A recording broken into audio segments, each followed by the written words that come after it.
तो बेटा 8वीं वालों और थोड़ा सा 9वीं वाले भी सुन ले अगर बैठे हैं तो।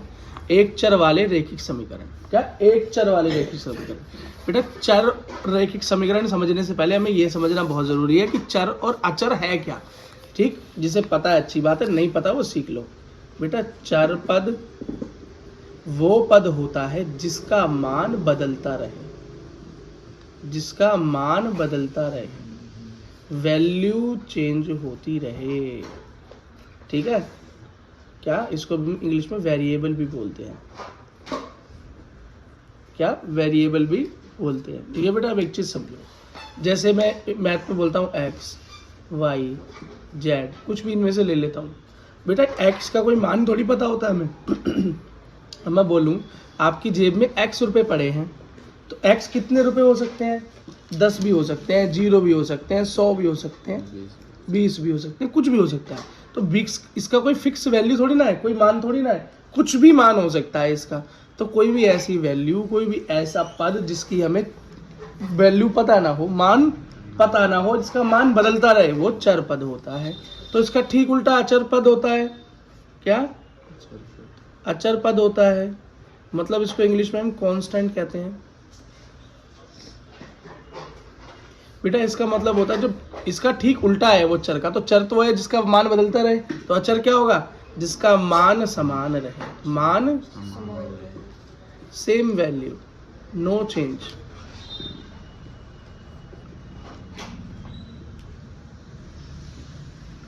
कोई बदलाव ना आए। ठीक, जैसे मैं बोलता हूँ 3 4 5 10, कोई भी नंबर।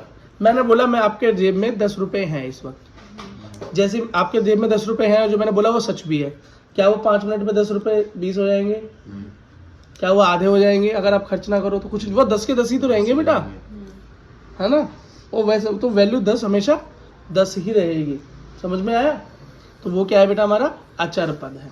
अब जरा रैखिक समीकरण समझ लो कि किस तरीके का दिखाई देता है। तो बेटा आपकी किताब क्या बताती है, और वो सही बताती है। देखो ये रहा एक रैखिक समीकरण, 2x - 3, 2x - 3, ये एक रैखिक समीकरण है बेटा। क्या है? एक रैखिक समीकरण है। अब इसके अंदर क्या चर है क्या अचर है, ये जरा मैं आपको बता देता हूँ। तो ये लिख लो बेटा, देखो 2x - 3 बराबर 7, यही है बेटा, पूरी तरीके से यही दिया हुआ है, बराबर 7। ठीक, अब इसके अंदर समझो बेटा, तो ये जो x है ये कौन सा पद है? ये चर पद है, क्योंकि इसकी वैल्यू हमें नहीं पता, कुछ भी हो सकती है इसकी वैल्यू, मान कुछ भी हो सकता है। लेकिन बेटा ये 2, ये 3, ये 7, ये क्या है? हमारे अचर पद। क्या है? अचर पद। और ये बेटा इक्वल्स टू का साइन है, बराबर का साइन है, इक्वल्स टू का साइन है या बराबर का साइन है। बात समझ में आई? अब बेटा क्वेश्चन क्या बनता है आपका यहाँ से? आपका यहाँ से क्वेश्चन बनता है कि x का मान ज्ञात करो, find the value of x। x का मान क्या करें? ज्ञात करें। भैया x का मान निकाल के दिखाओ कि x है कितना। ये जो 2x - 3 बराबर 7 लिखा है, इसमें ये x हमको तो पता नहीं, तो चर पद है। कैसा चर पद है ना? कैसी वैल्यू है? ये चर वैल्यू है, मतलब वेरिएबल है। तो भैया कह रहा है इसका मान ज्ञात करो। तो बेटा ये स्टेप बता रहा हूँ, वो फॉलो करते रहना। एक बार समझ लो कैसे हल करना है, दिक्कत होगी नहीं कभी भी। और आपका कितने नंबर आएंगे? आपके 2 नंबर एग्जाम में पक्के हो जाएंगे। कितने नंबर? 2 नंबर। ठीक, 9th में। ठीक है, तुम्हारे में 2 चर आते हैं, इसमें 1 चर है, तुम्हारे में 2 है, कुछ भी नहीं है। ठीक, और उसमें क्या हो जाएगा? x² और प्लस हो जाएगा साथ में, और कोई नई चीज नहीं है उसमें, सेम यही चीज है। तब बेटा जरा करके देखते हैं। याद रखना बेटा, हमको हल करने के लिए जिसका मान निकालना है उसे तो यहीं छोड़ देना, और बाकी सबको इस बराबर के उधर डाल देना। दोबारा बता रहा हूँ, जैसे हमारा 2x - 3 बराबर जब 7 है, तो हमें सिर्फ x का मान ही तो ज्ञात करना है, बाकी सब तो पता ही है मुझे। ये 2 है, ये 3 है, ये 7 है, इसका तो बदलना नहीं मान। x का मान ज्ञात करना है, तो x को यहीं रहने देना, बाकी सबको उधर डाल देना, बराबर के उधर। जो 7 है ना वहाँ पे, 7 के पास भेज देना। लेकिन भेजने का कुछ तरीका होता है, भेजने का कुछ तरीका होता है, याद रखना। जब बेटा किसी को बराबर के उधर भेजा जाए, तो ये मैं आपको सिखा रहा हूँ, ये समझ लेना। ये मान लो बीच में बराबर है, इक्वल्स टू का साइन है, तो अगर कोई चीज यहाँ प्लस की थी और तुमने उधर भेज दी तो वो माइनस हो जाएगी। अगर कोई इधर माइनस थी उधर भेज दी तो उधर प्लस हो जाएगी। अगर वो इधर गुणा थी तो उधर जाके भाग हो जाएगी, और अगर वो इधर भाग थी तो उधर जाके गुणा हो जाएगी। ये बात समझ लेना, ये अंतर आएगा। अगर ये चीज़ ध्यान रहेगी तो क्वेश्चन कभी गलत नहीं होगा। ठीक है, तो चलो जी इसको हल करते हैं। अब दोबारा देखो 2x माइनस 3 बराबर 7 को हल करो। ठीक है, तो सबसे पहले क्या करो, एक एक करके सामान उधर भेजना चालू करो, एक एक करके नंबर उधर भेजो, एक साथ मत भेजो नहीं तो गड़बड़ हो जाएगी। जब प्रैक्टिस बहुत अच्छी हो जाए तो एक एक करके भेजने लगना। सबसे पहले मैंने इस 3 को 7 के पास या बराबर से उधर भेज दिया। यहाँ ये 3 कैसा है, उधर जाएगा क्या हो जाएगा, प्लस 2x बराबर क्या हो गया, 7 प्लस 3 10 हो गया बेटा। अब ये बचा 2, अब इस 2 को उधर भेज दो। अब एक बात बताओ, ये 2 जो है ये x के साथ क्या है कर रहा है, जुड़ रहा है, घट रहा है, गुणा हो रहा है, क्या हो रहा है बेटा, गुणा हो रहा है। क्यों, इनके बीच में ना प्लस लग रहा ना माइनस लग रहा, बस और कुछ भी नहीं लग रहा, तो 2x लिखा है। तो बेटा जब इस तरह की कंडीशन होती है, जब कुछ ना लिखा हो तो हम मानते हैं, जब 2x लिखा है, 3x हो, 5x हो, कुछ भी हो, तो हम मानते हैं कि आपस में क्या हो रहे हैं, गुणा हो रहे हैं। और जो गुणा है वो उधर जाके क्या हो जाएगा, भाग हो जाएगा। तो ये किसके भाग हो जाएगा, यहाँ 10 है तो 10 के भाग में चला जाएगा। ठीक, अब 10 को 2 से भाग दो तो जरा क्या उत्तर आएगा इसका, 10 को 2 से भाग दो तो 2 पंजे 10, और ये आपका कट गया और आपका x का मान निकल कर आ गया 5, x बराबर 5 इसका मान आ गया। ये आपका आंसर हो गया। क्वेश्चन समझ में आया, करना आ गया। आप 2 नंबर पक्के हो गए जी आपके। अब जरा कुछ क्वेश्चन कर लेते हैं। आपका उदाहरण नंबर 1, उदाहरण नंबर 1 बुक के अंदर जो दिया हुआ है उसे सॉल्व करते हैं। उदाहरण नंबर 1 तो बेटा यही था, उदाहरण नंबर 1 कर लिया हमने। उदाहरण नंबर 2 देखो, उदाहरण नंबर 2 क्या है, 2y प्लस में 9 बराबर 4। यह उदाहरण नंबर, एग्जाम्पल लिख देता हूँ, एग्जाम्पल नंबर 2 NCERT। ठीक, सबसे पहले क्या करो, वही बराबर के उधर भेजो, y का मान ज्ञात करना है। तो अब x हो चाहे y हो चाहे z हो, कुछ भी ले सकता है इसके अंदर वो चर पद। ठीक है, अब 9 इधर प्लस का उधर जाएगा, क्या हो जाएगा, माइनस का 9 हो जाएगा। बात समझ में आ गई। काटो जरा, क्या उत्तर आएगा, 5। वो भी प्लस का कि माइनस का, माइनस का। क्यों बेटा, 4 और 9 में जब घट रहा है तो हम देखेंगे कि बड़ा कौन है, तो बड़ा 9 है, 9 के आगे क्या है, माइनस, तो आया माइनस का 5। अब उधर 2 को भी भेज दो तो ये क्या हो गया, -5। 2 यहाँ गुणा में उधर जाके भाग में, किसके भाग में, 5/2 के। तो बेटा इसको ज्यादा हल मत करो, इतना ही छोड़ दो, यही आपका उत्तर हो गया। बात समझ में आ गई। उदाहरण नंबर 3 देखो जरा, उदाहरण नंबर 3 क्या है, उदाहरण नंबर 3 को जरा आराम से देखना, ये थोड़ा सा अच्छा क्वेश्चन है। 3 प्लस x+3 5/2 बराबर -3/2। देखो बेटा अभी थोड़ा अपॉन वाला रेशियो वाला क्वेश्चन आ गया, मतलब चैप्टर नंबर 1 में जो पढ़ा था उसका काम आ गया यहाँ पे। सबसे पहले बेटा इस वाले 5 को उधर भेज देंगे, 5/2 को, -3/2 पहले ही वहां पर इंतजार कर रहे हैं। यहाँ प्लस का था 5/2 तो उधर जाके माइनस का 5/2 हो जाएगा। ठीक है, एक चीज याद करो बेटा, हमने क्या सीखा था, कैसे जोड़ते हैं बटे वाले को।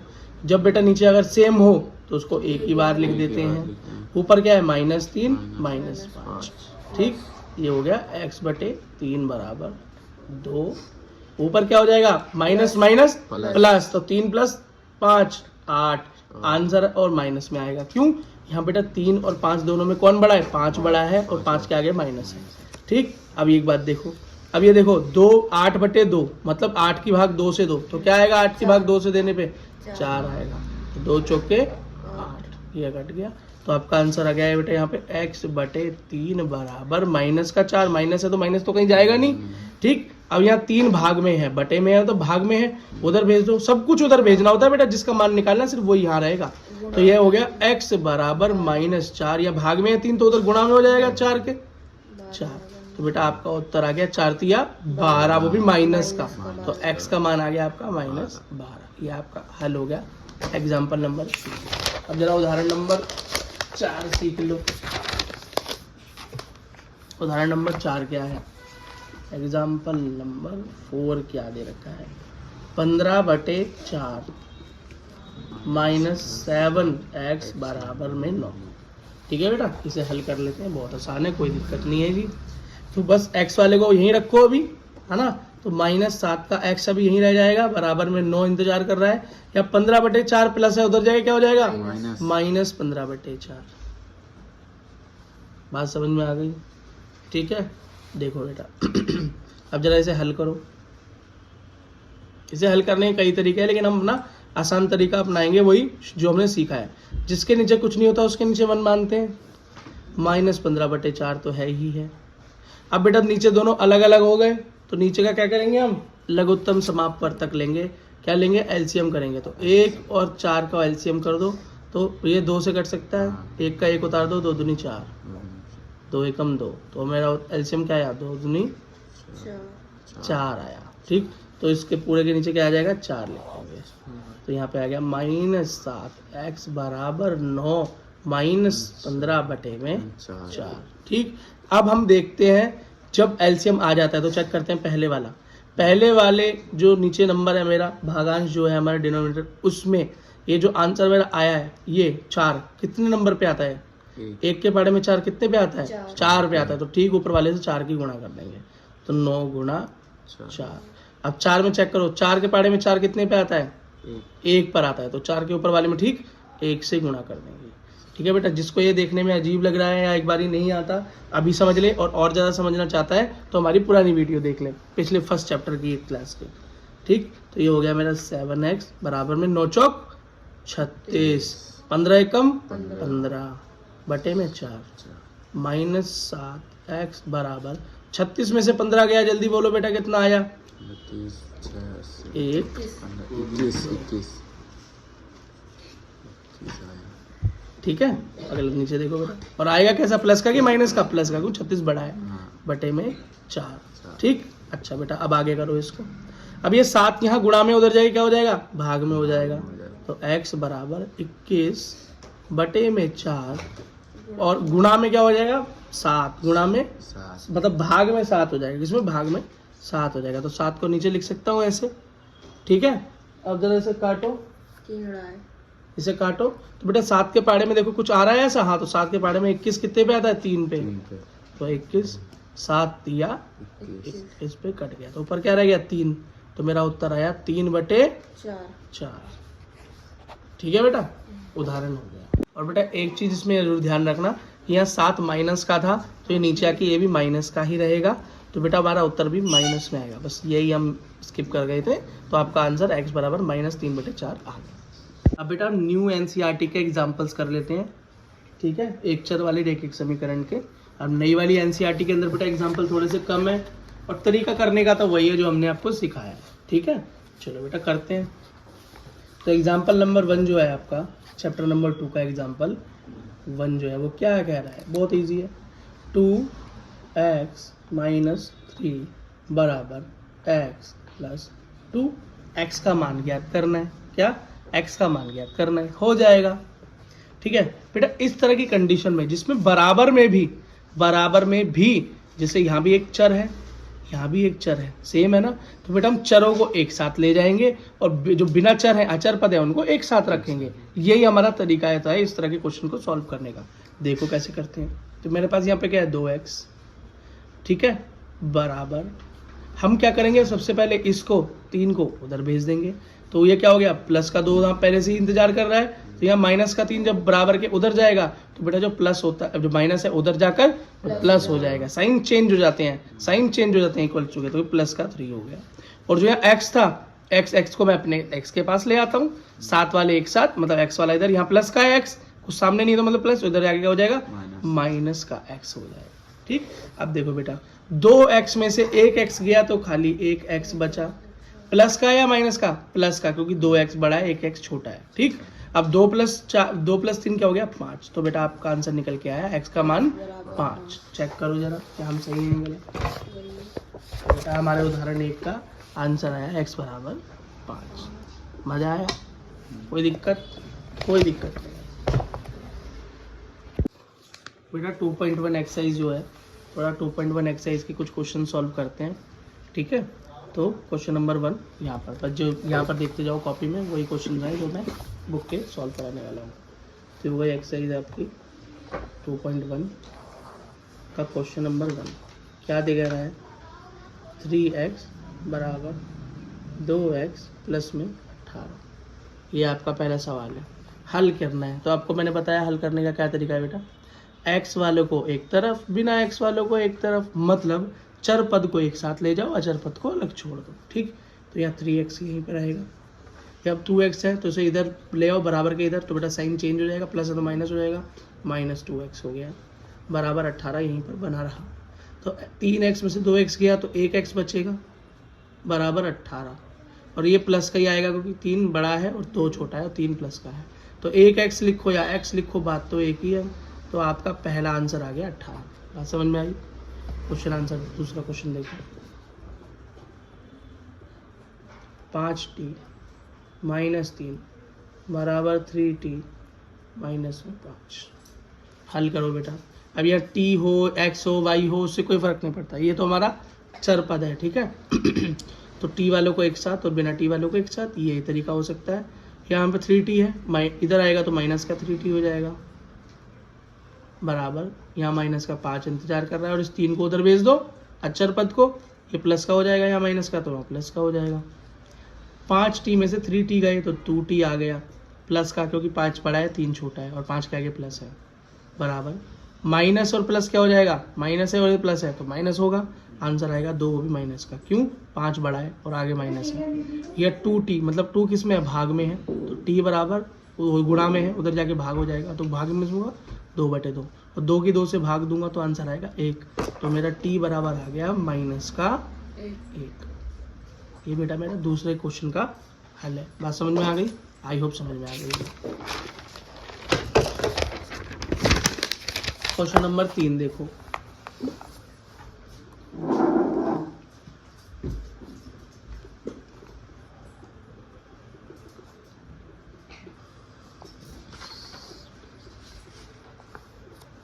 ठीक, अब बेटा वही चार पद और अचर पदों को एक साथ ले लेना, तो x का मान ज्ञात करने का यही तरीका है। तो 5x को यहीं रहने दो, उधर 3x है प्लस का तो इधर आ जाएगा बराबर के, तो माइनस का 3x हो जाएगा बराबर 5। यहाँ प्लस का 9 है तो उधर जाके माइनस का 9 हो जाएगा, -9। 5 में से 3 गया 2x बराबर 5 में से 9 गया 4 माइनस का, क्यों? 9 बड़ा है और 5 छोटा है। यहाँ 2 गुणा में है तो उधर भेज दो, x को यहीं रहने दो, x का मान ज्ञात करना है तो -4, ये 2 गुणा में तो जाके भाग में हो जाएगा, 2 एकम 2, 2 दूनी 4, x बराबर -2। ये बेटा मेरा क्या आ गया, आंसर आ गया। समझ में आया? क्वेश्चन नंबर 3 हो गया अपना। अब क्वेश्चन नंबर 4 का हो जाएगा। क्वेश्चन नंबर 4 क्या है आपका, 4z प्लस में 3 बराबर 6 प्लस 2z। अब z वालों को एक साथ ले लेंगे, z वालों को एक साथ ले लेंगे। तो बेटा जरा इसको हल करते हैं। तो z वाले एक साथ, बिना z वाले एक साथ, मतलब चर पद एक साथ, अचर पद एक साथ, तो यह 4z। यहाँ 2z है तो इधर आके माइनस का 2z हो जाएगा। 6 यहाँ पे है तो यहाँ माइनस का प्लस का 3 है तो उधर जाके माइनस का 3 हो जाएगा। 4z में से 2z गए तो 2z बचे प्लस का, क्योंकि 4 बड़ा है आगे प्लस है। 6 में से 3 गए 3। अब z को इधर ही रहने दो, 2 गुणा में है तो उधर जाके भाग में, किसके, 3 के भाग में। तो बेटा आपका ये आंसर आ गया। चौथे क्वेश्चन का आपका आंसर ये आ गया। अब जरा 5वां क्वेश्चन करते हैं। 2x - 1 बराबर में 14 - 1। ठीक है, 14 - x। बहुत आसान है। x वालों को एक साथ, बिना x वालों को एक साथ, मतलब चर पद एक साथ, बिना अचर एक साथ, तो ये हो गया 2x। यहाँ माइनस का x है, इधर आके प्लस का x बराबर 14 वहाँ पर है, यहाँ माइनस का 1 उधर जाकर प्लस का 1 हो जाएगा। 2x में से x जुड़ा तो 3x, 14 प्लस 1 15। यहाँ 3 गुणा में है, उधर जाके भाग में हो जाएगा, तो ऊपर क्या है 3 के भाग में हो गया। 15 भाग 3, 15 भाग 3, चेक करो 3 पंजे 15। तो बेटा आपका आंसर क्या आ गया, 5। x का हल 5 आ गया। अगला चेक करो।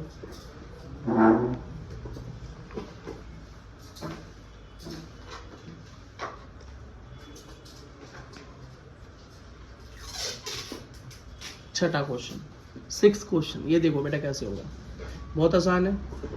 8x प्लस में 4 इज इक्वल्स टू, देखो ये थोड़ा सा अजीब तरीके से दे रखा है, ब्रैकेट में दे रखा है, तो बेटा ब्रैकेट खोलेंगे और यहाँ 3 लगा रखा है। 3 यहाँ ना प्लस में है ना माइनस में, इसका मतलब गुणा में है, तो 3 की गुणा होगी इस अंदर। जब ब्रैकेट खुलेगा तो 3 की गुणा अंदर होगी, दोनों से होगी, जो भी ब्रैकेट के अंदर है उन सब से इस 3 की गुणा होगी।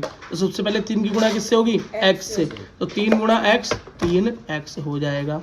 अब बीच में माइनस है तो माइनस लगेगा, और 3 की गुणा 1 से होगी तो 3 एकम 3 प्लस 7, ये आया बेटा। ठीक है, अब देखो 8x प्लस 4 बराबर 3x।